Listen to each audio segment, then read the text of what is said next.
उत्पत्ति 5 उसका 1 से 32। आदम की वंशावली यह है, जब परमेश्वर ने मनुष्य की सृष्टि की तो अपने ही स्वरूप में उसको बनाया। उसने नर और नारी करके मनुष्य की सृष्टि की और उन्हें आशीष दी और उनके सृष्टि के दिन उनका नाम आदम रखा। जब आदम 130 वर्ष का हुआ तब उसके द्वारा उसकी समानता में उसी के स्वरूप के अनुसार एक पुत्र उत्पन्न हुआ। उसका नाम शेत रखा। और शेत के जन्म के पश्चात आदम 800 वर्ष जीवित रहा और उसके और भी बेटे बेटियां उत्पन्न हुई। और आदम की कुल अवस्था 930 वर्ष की हुई। तत्पश्चात वह मर गया। जब शेत 105 वर्ष का हुआ तब उसने एनोश को जन्म दिया। एनोश के जन्म के पश्चात शेत 807 वर्ष जीवित रहा और उसके और भी बेटे बेटियां उत्पन्न हुई। और शेत की कुल अवस्था 912 वर्ष की हुई। तत्पश्चात वह मर गया। जब एनोश 90 वर्ष का हुआ तब उसने केनान को जन्म दिया। और केनान के जन्म के पश्चात एनोश 815 वर्ष जीवित रहा और उसके और भी बेटे बेटियां हुई। और एनोश की कुल अवस्था 905 वर्ष की हुई। तत्पश्चात वह मर गया। जब केनान 70 वर्ष का हुआ तब उसने मलेल को जन्म दिया। और मलेल के जन्म के पश्चात केनान 845 वर्ष जीवित रहा और उसके और भी बेटे बेटियां उत्पन्न हुई। और केनान की कुल अवस्था 910 वर्ष की हुई। तत्पश्चात वह मर गया।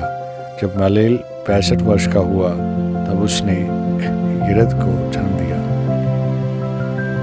और यिरद के जन्म के पश्चात मलेल 830 वर्ष जीवित रहा और उसके और भी बेटे बेटियां उत्पन्न हुई। और मलेल की कुल अवस्था 895 वर्ष की हुई। तत्पश्चात वह मर गया।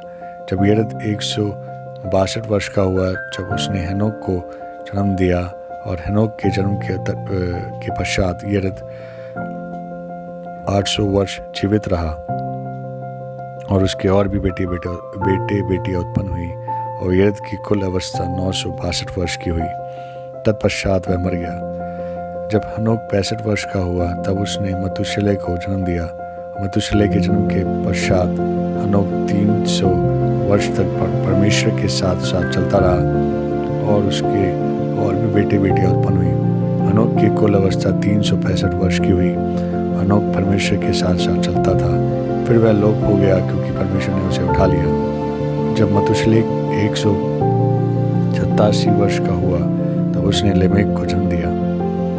और लेमेक के जन्म के पश्चात मतुशेलह 782 वर्ष जीवित रहा। उसके और भी बेटी बेटियां उत्पन्न हुई। और मतुशेलह की कुल अवस्था 969 वर्ष की हुई। तत्पश्चात वह मर गया। जब लेमेक 182 वर्ष का हुआ तब उसने एक पुत्र जन्म दिया। और ये कहकर उसका नाम नूह रखा। यहोवा ने जो पृथ्वी को शाप दिया है उसके विषय ये लड़का हमारे काम में और उस कठिन परिश्रम में जो हम करते हैं हमको शांति देगा।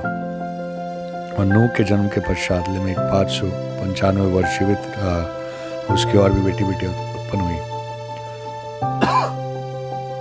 और लेमेक की कुल अवस्था 777 वर्ष की हुई। तत्पश्चात वह मर गया। और नूह 500 वर्ष का हुआ और नूह ने शेम और हाम और येफेत को जन्म दिया।